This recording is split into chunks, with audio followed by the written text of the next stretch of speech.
There's a hospital where I live that puts on a charity event every year during the holidays. It's called the Festival of Trees. The purpose of this event is to raise money for the hospital.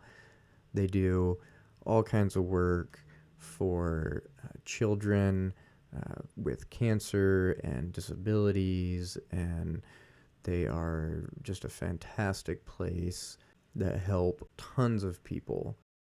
This event focuses around Christmas trees and Christmas decorations that can then be auctioned on, and all the money, all the proceeds go to the hospital.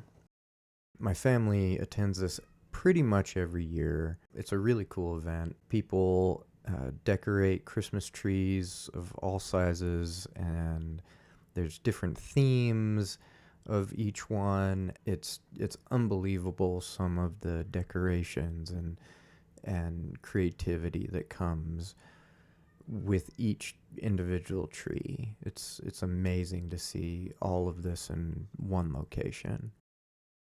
For the longest time when we would attend these, I just kept thinking to myself, I want to do that someday. I want to create a tree, and I kept wondering, what would my theme be? What could I bring unique that somebody would look at the tree and wanna bid on it? Because I'm a woodworker, I thought, what about pens? I've made pens, dozens of them in the past. I am not the best wood turner, but I have made a lot of pens, and I thought, well, maybe I could make some pens, and I could, put them on the tree and do something around that type of a theme. Going with the pen theme, I went out and I bought different types of pens, different styles. I didn't want all of the exact same style of pen. I also wanted to keep these pens as wood and not do acrylic. I just thought that the wood has a little bit of a warmer feel and just is a little bit more appealing than some of the acrylic designs. So I bought a variety pack of blanks just at my local woodcraft store, and I started chopping them down. I ended up buying 25 pens, and throughout the process, I messed up on about 5 of them. This always happens to me when I do a bulk amount of pens. I've done this in the past, this type of thing, for coworkers, where I make, I don't know, 5, 6, 10 pens at a time. And when I start getting into just processing mode, sometimes I miss certain things. I ended up wasting 5 pens, but that gave me 20 that I was able to put on the tree. I figured that's a pretty decent number. I bought the variety pack. It came with some purple heart and some local species, but it wasn't super. I didn't have any burl or super exotic woods other than the purple heart.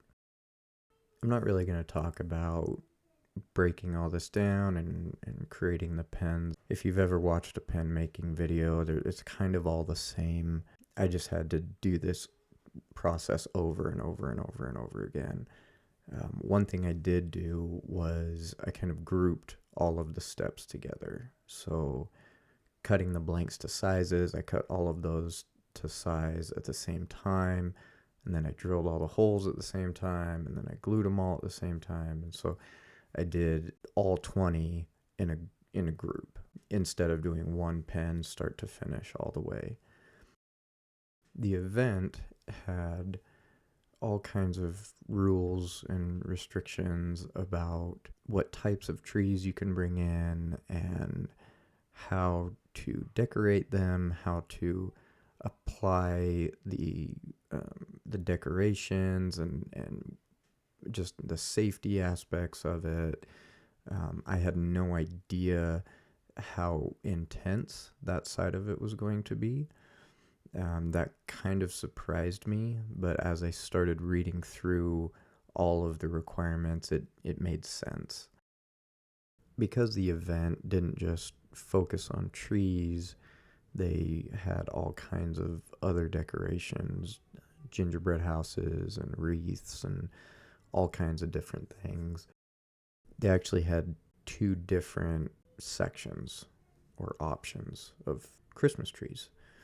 One was the bigger trees, 9, 10, 7 foot trees, normal Christmas tree that you would see in people's houses and at the store, and then they had a section for smaller trees, and these were trees that were I think 5 feet and below. And after reading the requirements and recognizing my budget, I decided to do a small tree. It didn't have as many requirements because the trees weren't as tall. I did a 4 foot tree. I bought a tree on Amazon, I think. Then I was originally planning on just hanging the pens on the tree. It quickly became apparent that I needed to decorate the tree so that it wasn't just pens hanging on a tree. So that increased the price that I was originally planning on spending, but it also increased the quality and the creativity. I ended up going to a craft store, and I had to bring my wife because when I walked into the craft store, I quickly realized that I don't know what I'm doing. I don't know what I'm looking at. I don't really know what would look good. So she came with me. Probably 90% of the decorations on the tree that aren't the pen were her idea. One thing that was really frustrating for me that I didn't initially take into consideration because I didn't realize all the requirements that all the decorations had to be wired onto the tree. How am I going to get the pens connected to the tree? I didn't want to hot glue the pen to some wire. That would ruin the pen. I didn't want to make it a permanent fixture. My idea was that they could take the pens off if they wanted to and use them, maybe give them to friends and family. But they could also just leave them on the tree and just have them be decorations. So this was very challenging for me because I needed to find something that could be secured and wouldn't fall off of the tree, but at the same time be removable. I scratched my head for quite a bit to try and figure out a solution. And interestingly enough, they actually have cases for pens specifically for display purposes. I had no idea that this even existed. So there are all kinds. There's different shapes, there's different styles, they're made out of different material. So I went online, I found some cylinder ones. I figured those would probably be the best if you're looking at it from multiple angles. And both of the caps came off. You just slid the pen inside of it, put the caps back on, and you had a display case for a pen. I drilled a hole in one of the caps, and then I stuck craft wire through it and hot glued it on the inside. I then put tape around each cap so the caps wouldn't accidentally come off of the cylinder. Then I was able to wire each pen to the branches of the tree. We decided that the name of the tree should be called Letters to Santa.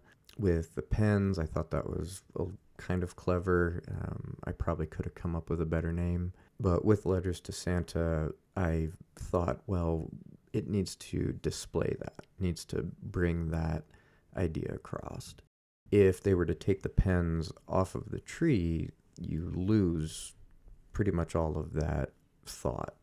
My family was a little adamant on creating little letters that could be tied onto the tree as well. We found these envelopes that are about the size of a gift card. I think they are gift card envelopes. I wrote Santa's mailing address on it. You can find that through USPS.